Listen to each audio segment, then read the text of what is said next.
قد سمع الله قول التي تجادلك في زوجها وتشتكي إلى الله والله يسمع تحاوركما إن الله سميع بصير۔ اللہ نے سن لی اس عورت کی بات جو اپنے شوہر کے معاملے میں تم سے تکرار کر رہی ہے اور اللہ سے فریاد کیے جاتی ہے۔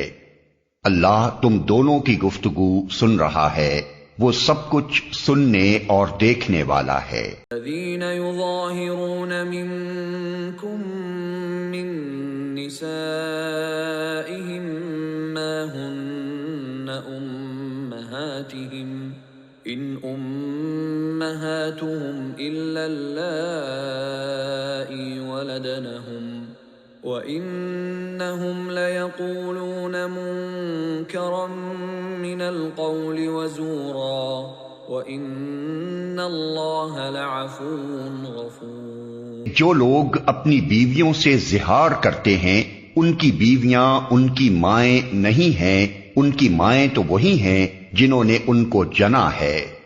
یہ لوگ ایک سخت ناپسندیدہ اور جھوٹی بات کہتے ہیں، اور حقیقت یہ ہے کہ اللہ بڑا معاف کرنے والا اور درگزر فرمانے والا ہے۔ الذين يظاهرون من نسائهم ثم يعودون لما قالوا فتحرير رقبة من قبل أن يتماسا ذلكم توعظون به واللہ بما تعملون خبیر۔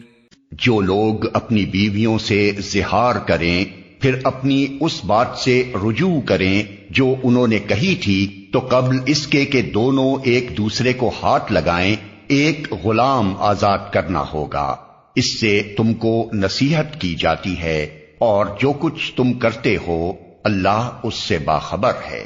لم يجد فصيام شهرين متتابعين من قبل أن يتماسا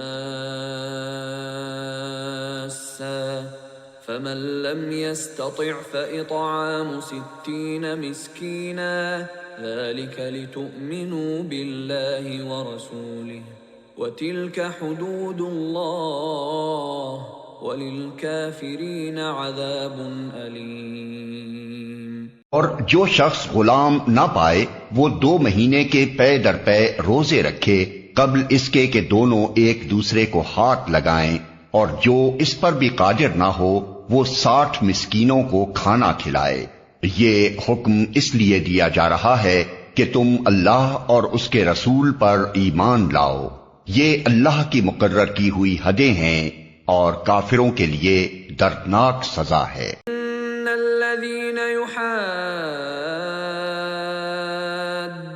الله ورسوله كبتوا كما كبت الذين من قبلهم وقد انزلنا آيات بينات وللكافرين عذاب مهين۔ لوگ اللہ اور اس کے رسول کی مخالفت کرتے ہیں وہ اسی طرح ذلیل و خوار کر دیے جائیں گے جس طرح ان سے پہلے کے لوگ ذلیل و خوار کیے جا چکے ہیں۔ ہم نے صاف صاف آیات نازل کر دی ہیں اور کافروں کے لیے ذلت کا عذاب ہے۔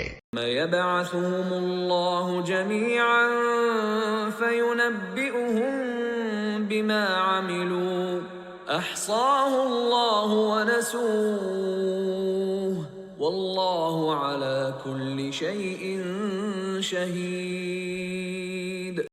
اس دن یہ ذلت کا عذاب ہونا ہے جب اللہ ان سب کو پھر سے زندہ کر کے اٹھائے گا اور انہیں بتا دے گا کہ وہ کیا کچھ کر کے آئے ہیں۔ وہ بھول گئے ہیں مگر اللہ نے ان کا سب کیا دھرا گن گن کر محفوظ کر رکھا ہے، اور اللہ ایک ایک چیز پر شاہد ہے۔ تر ان اللہ يعلم ما في السماوات وما في الارض ما يكون من نجوى ثلاثة إلا هو رابعهم ولا خمسة إلا هو سادسهم ولا أدنى من ذلك ولا أكثر إلا هو معهم أينما كانوا ثم ينبئهم بما عملوا يوم القيامة ان اللہ بکل شیء علیم۔ کیا تم کو خبر نہیں ہے کہ زمین اور آسمانوں کی ہر چیز کا اللہ کو علم ہے؟ کبھی ایسا نہیں ہوتا کہ 3 آدمیوں میں کوئی سرگوشی ہو اور ان کے درمیان چوتھا اللہ نہ ہو، یا 5 آدمیوں میں سرگوشی ہو اور ان کے اندر چھٹا اللہ نہ ہو۔ خفیہ بات کرنے والے خواہ اس سے کم ہوں یا زیادہ، جہاں کہیں بھی وہ ہوں، اللہ ان کے ساتھ ہوتا ہے۔